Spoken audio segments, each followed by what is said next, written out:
हर company में एक ऐसी जगह होती है जहां सब कुछ सिर्फ और सिर्फ पैसे के गिर्द घूमता है। तो चलिए आज हम फाइनेंस डिपार्टमेंट के उन छुपे हुए निज़ामों को समझते हैं जो असल में कंपनी के सरमाए की हिफाजत करते हैं। हम एक ऑडिटर की आंख से देखेंगे कि भाई पैसा जाता कहाँ है और इसे महफूज कैसे रखा जाता है। एक बात बिल्कुल शुरू में ही साफ कर लेते हैं। फाइनेंस डिपार्टमेंट में दाव बहुत बहुत ऊंचे होते हैं। यहां एक मामूली सी गलती का मतलब है कंपनी को सीधा सीधा माली नुकसान। ये कोई आम दफ्तर का काम नहीं है, बिल्कुल नहीं। समझ लें कि ये एक जासूसी की कहानी है जहां हर कदम फूंक फूंक कर रखना पड़ता है। चलें एक लम्हे के लिए सोचते हैं। फर्ज करें कि कोई एक जूनियर ऑडिटर है और आज उसका पहला दिन है। तो सबसे पहला काम क्या होगा? सबसे पहला काम है उस माहौल को समझना जहां कदम रखा गया है, यानी फाइनेंस डिपार्टमेंट। और सबसे अहम, उसमें छुपे खतरात को पहचानना। तो आखिर ये फाइनेंस डिपार्टमेंट करता क्या है? सीधी सी बात है, पेमेंट्स करते हैं, पैसे वसूल करते हैं, बैंक के साथ डीलिंग्स होती हैं और हर लेन देन का रिकॉर्ड रखा जाता है। लेकिन एक ऑडिटर की नज़र से देखें ना, तो असर बात कुछ और है। असल नुक्ता ये है, जहां पैसा हरकत करता है वहां फ्रॉड का रिस्क सबसे ज्यादा होता है। और बस इसी वजह से ये किसी भी बिजनेस का सबसे हसास, सबसे सेंसिटिव इलाका बन जाता है। अच्छा, तो इन हिफाजती सिस्टम्स को समझने का सबसे बेहतरीन तरीका क्या है? हम सबसे आम प्रोसेस को देखते हैं, किसी वेंडर यानी सप्लायर को अदायगी करना। चलें इस पैसे के सफ़र का पीछा करते हैं और देखते हैं कि रास्ते में कौन कौन सी चेक पोस्ट आती हैं। यहां पर अप्रूवल का जो प्रोसेस है ना, उसकी अहमियत सबसे ज्यादा है।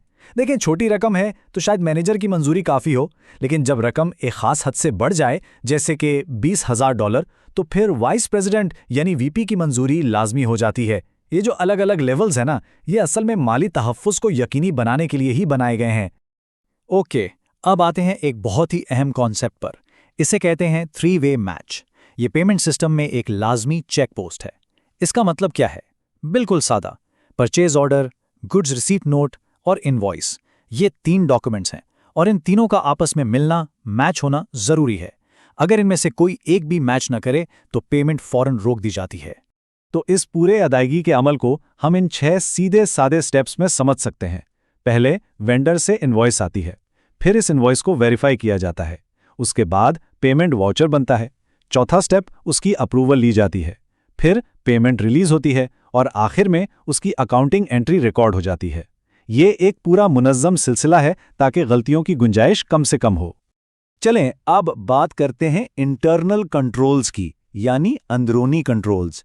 इनको ना आप कंपनी के पैसों की हिफाजत के लिए बनाए गए तालों की एक सीरीज समझें और हम शुरुआत करेंगे सबसे मजबूत, सबसे अहम ताले से। इंटरनल कंट्रोल्स का जो गोल्डन रूल है, जो सुनहरी उसूल है, वो है सेग्रीगेशन ऑफ ड्यूटीज, यानी फराइज की अलहदगी।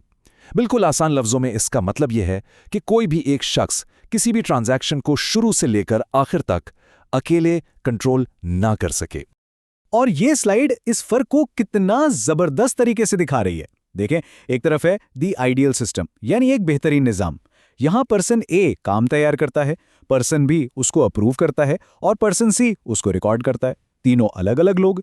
ये हैं अहम चेक एंड बैलेंस। अब दूसरी तरफ देखें, रेड फ्लैग। यहां एक ही शख्स अदायगी बना भी रहा है, मंजूर भी कर रहा है और रिकॉर्ड भी कर रहा है। ये तो फ्रॉड के लिए खुली दावत है। अच्छा, तो अब हम अपना नजरिया बदलते हैं। चलें एक ऑडिटर की टोपी पहनते हैं और देखते हैं कि इन कंट्रोल्स को टेस्ट कैसे किया जाता है। आइए देखते हैं कि एक ऑडिटर इन सिस्टम्स में कमजोरियां या लूप होल्स कैसे ढूंढता है। तो अब सवाल यह है कि अगर एक ऑडिटर की कुर्सी पर बैठे हों तो एक जाली या गलत अदायगी को कैसे पकड़ा जाएगा? जरा सोचिए तो इस बारे में। इसका जवाब इन 3 बुनियादी चेक्स में है। सबसे पहले, क्या अदायगी के साथ एक असल इनवॉइस लगी हुई है?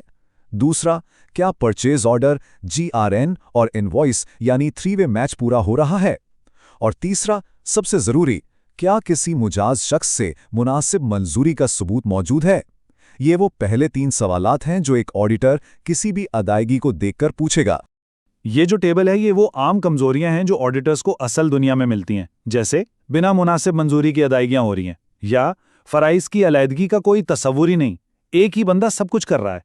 बैंक मिसालत या तो लेट हैं या फिर जाली बनी हुई हैं और मैनुअल जनरल एंट्रीज के पीछे कोई सपोर्टिंग डॉक्यूमेंट्स ही नहीं है। ये वो रेड फ्लैग्स हैं जहां अक्सर गड़बड़ पकड़ी जाती है।